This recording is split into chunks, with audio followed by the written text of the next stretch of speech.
سلام علیکم دوستان عزیز. درباره حدیثی خواستگاری به شما میگم که در از پیغمبر محمد میگه است که میگه که و اذا اتاکم من ترضون دینه و خلقه فزوجوه.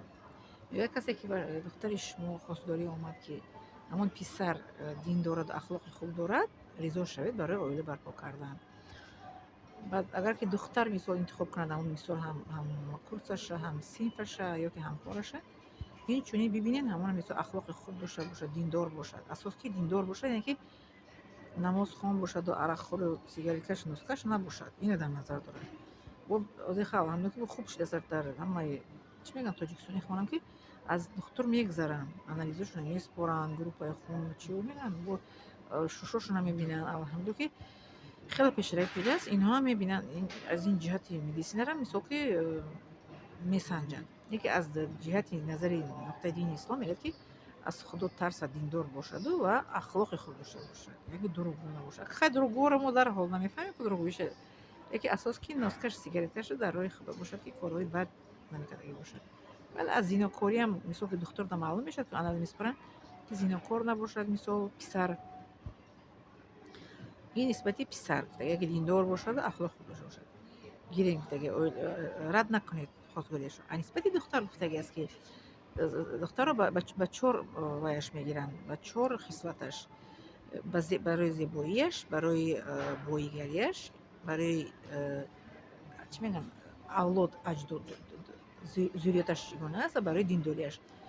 برای زیباییش که خوشروی باشد، خوشرویش نگاه میکنن مرد دختر رو، و و پولداریش اگر خیلی پولدار باشد هم خوب است میگه گیرید. و این چونین اولاد میگن که دوتایش که ما میفتن پیش که گوای گودار بگی دختر از زوددار میفتن، آدم پیش هم میفتن که زودش نگاه میکنن دختر رو میگیرن و این چون دین دار باشد. یکی مگر که میگه که زودش خوب نباشد و پولدار نباشد و خوشرو نباشد دختر، پس میگه که دیندار باشه، به خاطر دینش میگه که دین داریش همه همون مثل چی میگن بی‌زیبی و کمبغالی و بی‌ضروریتش رو میپوشاند.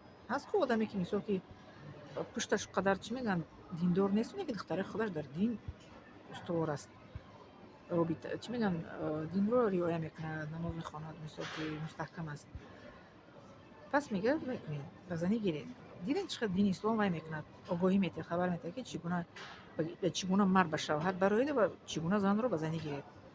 نه اینکه نسبت زن فقط اومده که زن رو برای چهار چیزش باید گیرن، مرد چخلی که اومده گیرن، که مرد بر دو چیزش گیرن، زن چخلی که باشه گیرن. نه، هر دوش خبر داره که مرد رو چگونه باید باشد انتخاب کنی برای همسری، دیندار باشد و اخلاق خوب داشته باشد. اگه مرد رو نوش سیگارت نکشه، عرق نخوره و زینوکار نباشد. و زن رو این چونین گفتگی است که زیبا باشد و اولادی خوب داشته باشد و مثل اجدادی خوب گذاشته نشود، بوی سومدار داشته باشد، خوب شوهرش مثل یک جای زندگیش میشین برن. این دیندار باشد. دین هم در اینجا اومدگیه، در هر دوش، هم در زن هم در مرد دینداری اساس اومدگیه. در مرد آخر اول اومدگیه که دیندار باشد و اخلاق داشته باشد. فهمیدین معنی گپ چیه؟ برای چی مرد گفتگی اول دیندار باشد و بعد اخلاق داشته باشد، از زن در آخر دین شوردگه؟ برای که مرد رهبری عائله است، سردار عائله است و مرد میتواند که زن اگر که این خیلی کار کن، این خیلی کار نکن.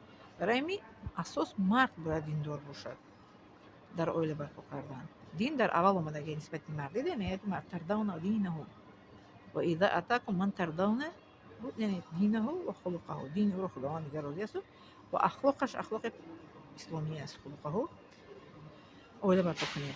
اول دین اومدگی در زن، آخر دین اومدگی، یعنی که جمالی و ذریته و لماله و لدینه، دینش در آخر اومدگی.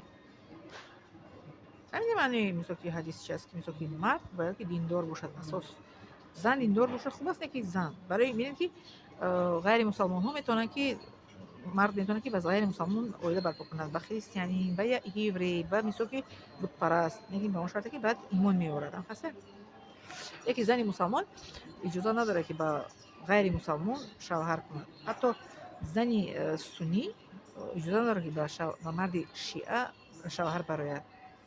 سنی مهم مثل که امام ابو حنیفه پیروی امام ابو حنیفه سنی هستند، پیروی امام شافعی، امام احمد حنبل، مالکی یه سنی هستند. این چهار مذهبی که هستن سنی و зани суннӣ аз ҳамин мазҳабҳо ҳуқуқ надорад ки ба марди шиа наҷот аз мисол эронӣ ёки озарбойҷони шиа ёки дар арабистон кишвари арабистон ҳам ҳаст шио.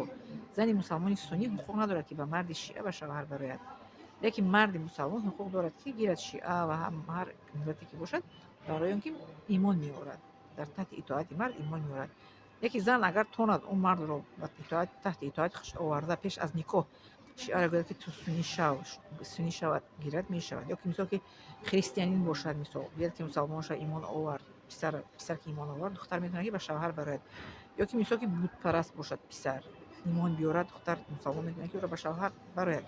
кадом чӣ ки набошад ғайри мусалмон мисол имон биёрад, духтари мусалмон метавонад ки ба шавҳар барояд. Яке бинед ки шиоҳо мусалмонанд, яке суннӣ ҳуқуқ надорад ки ба шиа ба шавҳар барояд. барое ки шавҳар ки баромад итоати шавҳара мекунад ку. ҳамине маъное ки ҳадиси имон доштани мард муҳим аст дар оила нисбати зан, барое ки ӯ мард занро дар таҳти итоати худ медарорад. барои ҳамин муҳим аст ки мард мусалмон бошад, марде ки занро ба занӣ мегирад дар дини ислом бошад, суннӣ бошад, шиа набошад. ман ҳамин гуна ягон саволҳо бошад нисбати ҳамин зану шавҳарӣ дар комментарӣ нависем. ҳоп аллоҳ шамаи шумо розӣ бошад. зинда саломат ва хона сарбаланд бошед. Поделиться, лайк, подписаться фаромӯш накунед. Миnnатдорам аз шумо.